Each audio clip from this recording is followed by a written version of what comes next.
I could not protect her. A dad mourns his child killed in the Channel. Ahmed Alhashimi stood on the beach, howling at the retreating waves, beating and clawing at his own chest, and surrendering to the grief and rage and guilt that would not go away. I could not protect her. I will never forgive myself. But the sea was the only choice I had, he sobbed. A week earlier, before dawn, on the same stretch of French coastline south of Calais, the 41-year-old had found himself wedged tightly inside an inflatable boat, screaming for help, lashing out at the bodies around him, begging people to move, to give him space, to let him reach down and rescue his 7-year-old daughter, Sara, from the suffocating darkness into which she'd been crushed. I just wanted him to move, so I could pull my baby up, Ahmed explained, of the young Sudanese man who had been part of a larger group that had crowded on board at the last moment, as the boat had drifted away from the shore. But the man at first ignored him, then threatened him. That time was like death itself. We saw people dying. I saw how those men were behaving. They didn't care whom they were stepping on, a child or someone's head, young or old. People started to suffocate, said Ahmed, bit early. Although Ahmed is an Iraqi, his daughter had never even visited the country. She was born in Belgium and had spent most of her short life in Sweden. In all, 5 people died in the same incident, victims of what must have felt like an agonizing, slow-motion stampede. Help! As the boat had drifted further out to sea, we'd heard someone shouting, faintly, from on board. But in the pre-dawn gloom, it was impossible to tell what was happening. As dawn broke, the police were already moving away from the shore along with one suspected smuggler and some of the migrants who had failed to clamber aboard. Ahmed later confirmed that the man shouting for help was him, desperately imploring those around him to save Sara's life. Ahmed's wife, Alcide, and their 2 other children, 13-year-old Rahaf and 8-year-old Hassam, were also trapped in the boat, but still able to breathe. I'm a construction worker. I'm strong, but I couldn't pull my leg out. No wonder my little girl couldn't either. She was under our feet, said Ahmed. This had been the family's 4th attempt at a crossing since they'd arrived in the area 2 months earlier. Twice the police had caught them on the beach as they'd struggled to keep up with the other migrants sprinting towards a smuggler's boat.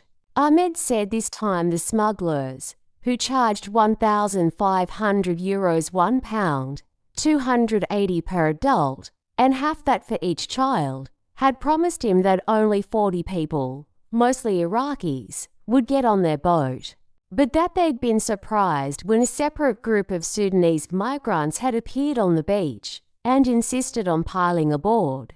Sara had been calm at first, holding her father's hand as they'd walked from the train station in Wimereux the evening before.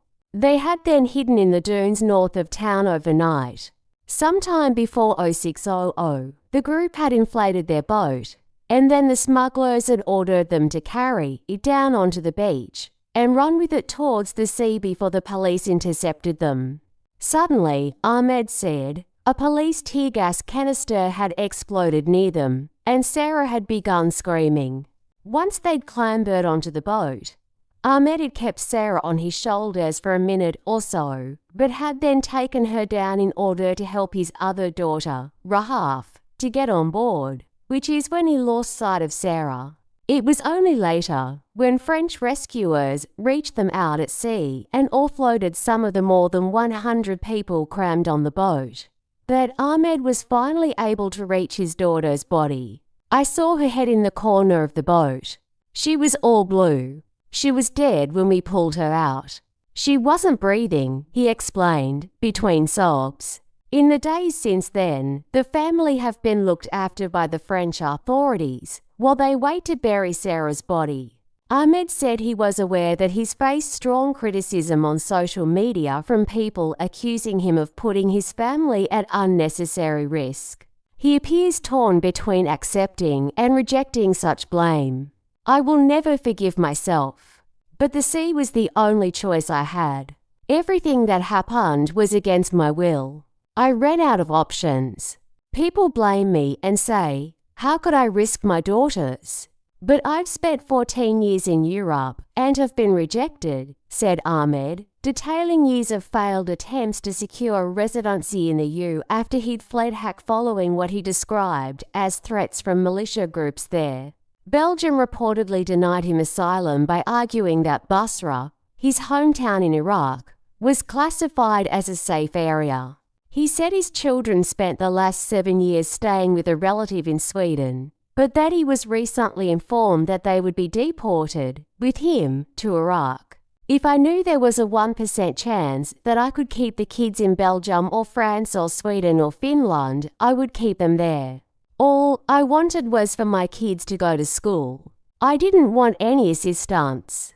My wife and I can work. I just wanted to protect them and their childhoods and their dignity, he continued. If people were in my place, what would they do? Those who criticize me haven't suffered what I've suffered. This was my last option, he said, appealing to the British government for sympathy and support.